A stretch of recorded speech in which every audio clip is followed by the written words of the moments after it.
Hello, everyone. This is Dallas Cohen, the Rebound Coach, and I know if you are watching this on Facebook and you normally join me on Wednesday evenings, you're like, what is going on, Dallas? This looks different. I don't know what's happening here. You're a little close up. You're not normally this close up. This looks funny. Okay, so today is a special day. And I can't stop smiling because I'm very, very excited. And I was going to only come on very briefly and just say, hey, and encourage you with a couple thoughts. And then I started to write down my thoughts, and there's more of them. So I still am going to just share a few thoughts with you. You are watching the Rebound Coach Live. This is Dallas Cohen, the Rebound Coach. And if you're like, what's a rebound coach and who are you and why are we talking and what is this about? And I don't know you like that. Okay. So if someone passed you this recording or you're watching on the replay, I'm so glad you're here. Thank you so much for coming and joining this replay with me. A coach, a life coach, helps people get unstuck. And I help people get unstuck. I serve high achieving women of faith who've lived through betrayal, trauma, or abuse, reclaim territory in their relationship with themselves. And I came about that through my own story. I was married for 10 years to a man who wanted me dead, and he and his mistress almost got to try out their plans to make that happen. But through divine intervention, and I would say not even intervention, guys, because God had already planned my rescue before there was a threat. That's how incredible he is. And so through a divine set of events, I am safe and my children are safe. And I have the honor and privilege of walking into wholeness more and more every day and leading others in the same walk. And so I wrote a book out of that story, out of my life story. It's called I Choose Life. This looks backwards because of the way we are taking this video. Haha. But the name of my book is called I Choose Life, Rewrite Your Love Story and Change Your Legacy. And it's not only about romantic love stories, but how we learned to love, what love meant, how we learned to receive love and what that meant, and changing that legacy for not just ourselves, but what we pass down as how to love and be loved to the next generation and to those who are just watching along.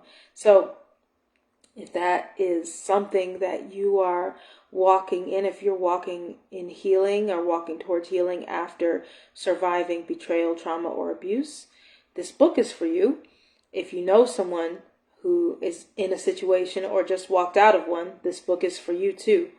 You can find it at thereboundcoach.com/book. That is thereboundcoach.com/book. Okay, so I'm not doing a ton of promotions or time and stuff because I have a pretty big birthday coming up. Y'all, I turned 40 in 2 days. 2 days. 2 days. And I'm pretty excited. So I am a goal-oriented person, a goal-oriented woman, and typically on birthdays, I spend the time, I mean, in recent years, I've been giving myself like a retreat or two, like a day or two to just like be away from people. And I have some favorite places. I love to go watch the water and listen to the water and sing. It's one of my favorite things to do. And so I like to steal away. And the past couple years, I've taken that time to do inventory. Like, where do you see yourself in 5 or 10 years? And what do you want to do with your life? And how do you want to get there? And map out your business plans and map out your life plans and set new goals and reevaluate. Like, that's what I would spend the time doing. And I think that's a great thing to do. I think it's a great thing to do. And I think birthdays are a great time to take inventory. And we should be taking inventory of where we are, where we want to be, how we plan to get there, and being intentional. It's one of my favorite words. Being intentional about our goals. Okay? This year is going to be different. this year's going to be different because that effort, as wonderful as it is based on I'm not there yet. I'm not there yet. I'm not there yet. I'm going to work. I'm going to work hard. I'm going to get somewhere, but I'm not there yet. And I think those of us who are very goal driven and those of us who are more, closer to your type A's, your push, push, push, I think we lose, we don't take inventory of where we've come from, and we don't really sit in the victory of what we've already overcome.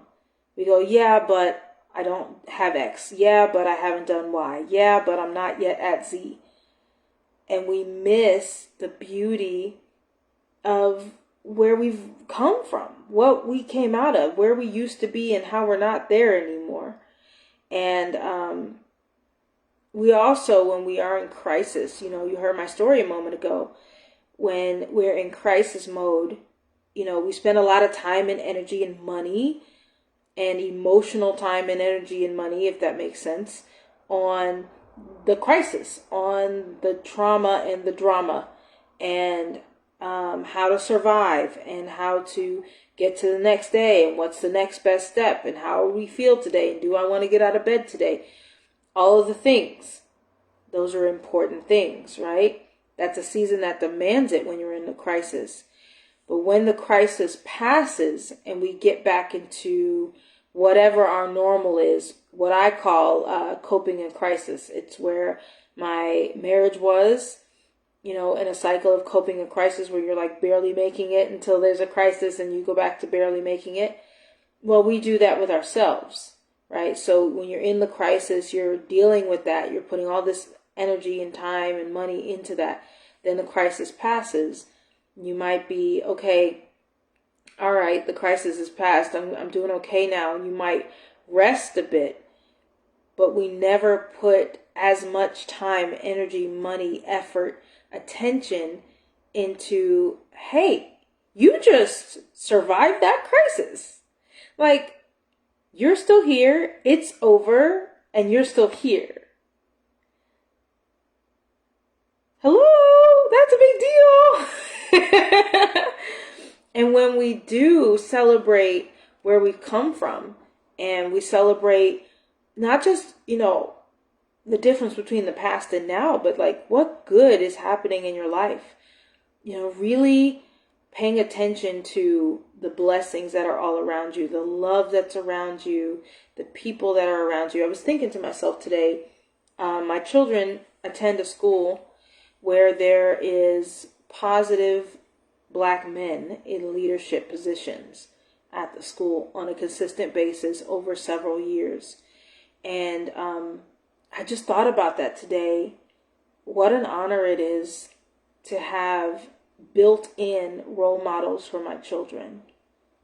Built-in male role models. They're positive. They're husbands. They've been married many years. They are upstanding gentlemen. Do I think they're perfect and sinless? Absolutely not.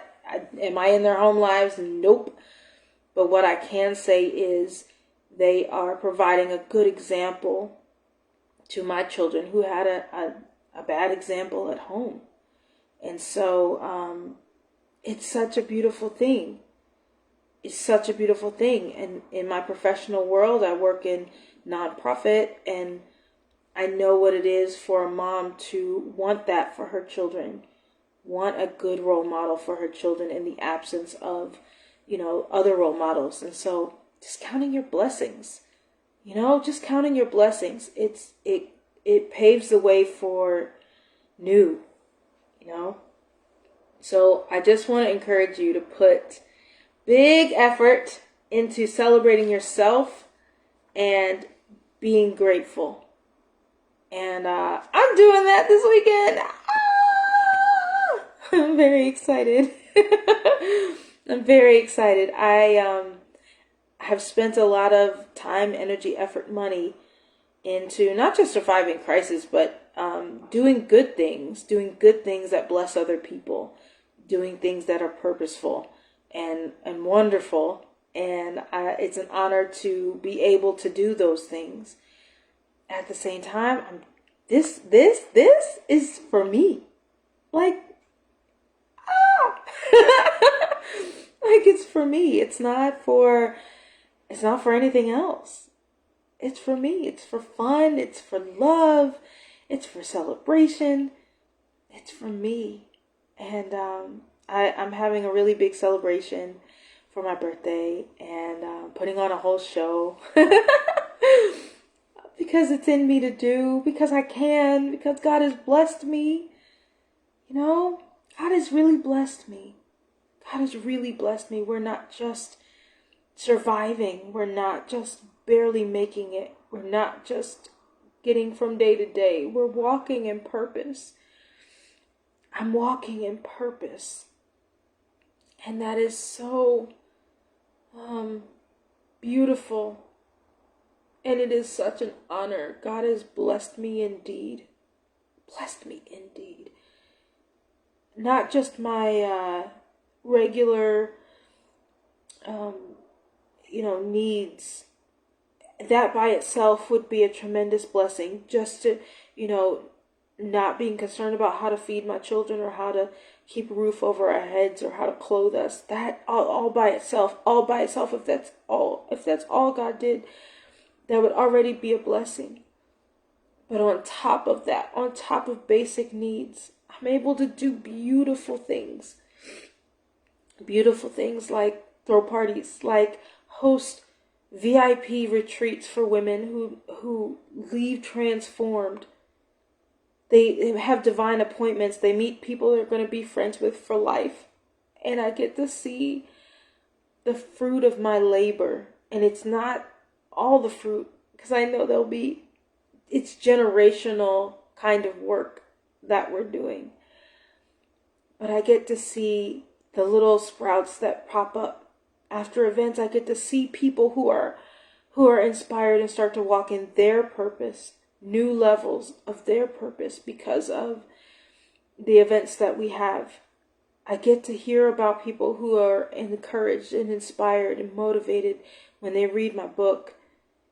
I get to see people that are so blessed by parts of me that I haven't been able to express in years. Something that happens in domestic violence situations, in emotionally destructive marriages and relationships. Those women are isolated, and many times their hobbies and their talents are taken from them in some form or fashion. Either they're directly told, hey, you can't do that, or, they're so busy managing crisis that they just can't. And it was the same for me.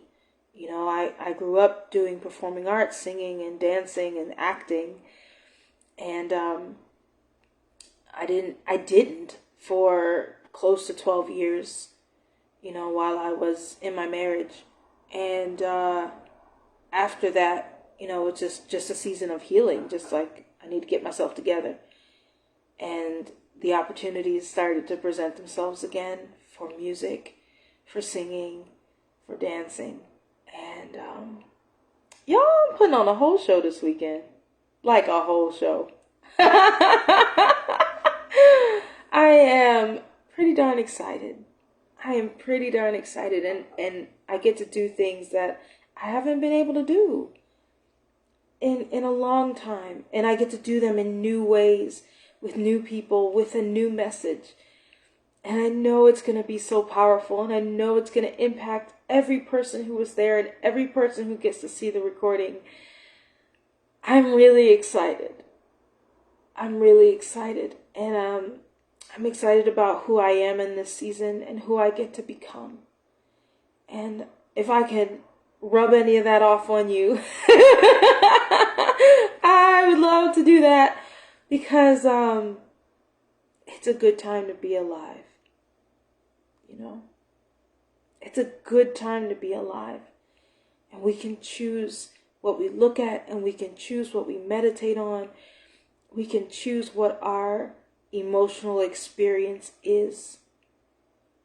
And we can choose joy. And I just want to encourage you, no matter where you find yourself in this season, you're alive today. If you're listening to this, if you're watching this, It's because you're alive today. And there's people who aren't. Several people that I honor and respect have passed away recently as last week. And I don't know what it is. I think, as you get older, people, the people there's more people who pass away because you're older and they are older, and that is how life goes. So I don't know if it's just life or if it's a seasonal thing. But I've seen people who I love, who I respect, good, honorable people pass suddenly in some cases. And, no one is promised tomorrow. And so I say that not to say seize the day in a way that is destructive, right? I'm not saying seize the day in a way that is that hurts tomorrow, right? Because if you get it tomorrow, you'd like it also to be good. That's not what I'm saying. I'm saying we don't know how long we have to do the things that are in our hearts to do. The dreams we have, the hopes we have. One day I'd like to. Several people who read my book say, oh gosh, I always wanted to share my story. One day I'd like to share my story. Guys, we don't know how many days we have. We don't know how many days we have. And what if you don't have tomorrow? What did you leave here? What legacy did you leave here? As simple as the people who knew and loved you. What will they remember of you? What lessons? What inspiration? What example did you leave? Not everyone's called to big events, right? Not everyone's called to speak and to teach. Not everyone's called to write books. But what are you called to do? Do you have a song in your heart? Don't leave it locked up there. You have words to share? Share them. Share them. Start with where you are and what you have. Start with YouTube and your phone. Start with Clubhouse. We're simulcast on Clubhouse. Start with Clubhouse. Do what you can to walk in purpose today. Today. Not tomorrow, not the next day. Today. Tell the people that you love them. Let them tell you and receive it. Don't try to earn it. Stop trying to earn it. So, I just wanted to encourage you today. Get back into the things that set your heart on fire. Things that make you feel alive. Do them. I used to, when I was married, I could not sing. He told me I couldn't sing, like, in my church, or, I wasn't allowed to sing there, flat out. But even in my home was so oppressive, it just didn't lend itself to song, right? So, but there was a song in my heart still, and I love worship, and so I couldn't sing worship out loud, right? So I would put in my earbuds to my phone, and I would color, and I'd worship in my heart. And I would sing in my heart because I could not sing out loud. And God would meet me there. Just in those moments where I couldn't even sing. I couldn't. But He would still meet me there. He was faithful to me in those moments. So if you find yourself restricted, you find yourself not able to express the way you'd love to express, do what you can do right where you are with what you have. Don't let another day pass where you're waiting on someone else to give you permission to be, to shine, to show up, to smile, to laugh, to have joy. Everything doesn't have to be all put together. for you to have joy. So that's it. That's the post. I just wanted to encourage all of you, and thank you for watching this replay, because everybody who's watching is on the replay. I'd love to hear what inspires you and what you are going to do. What are you going to do whenever you watch this? What steps are you going to take to walk in purpose, to walk in freedom, to celebrate recovery, to celebrate where you are? No matter what you've recovered from, you are in recovery. If you're alive today and the thing is in the past, you're in recovery. If you want the thing to be in the past, you're in recovery. God bless you. God bless you. I hope you got something out of today's live. I am tremendously blessed, and I have some great last minute things to get ready for the time of my life. I'm going to have the time of my life this weekend. It's going to be amazing. Thanks so much, guys. Much love and blessings. And until next time, choose life.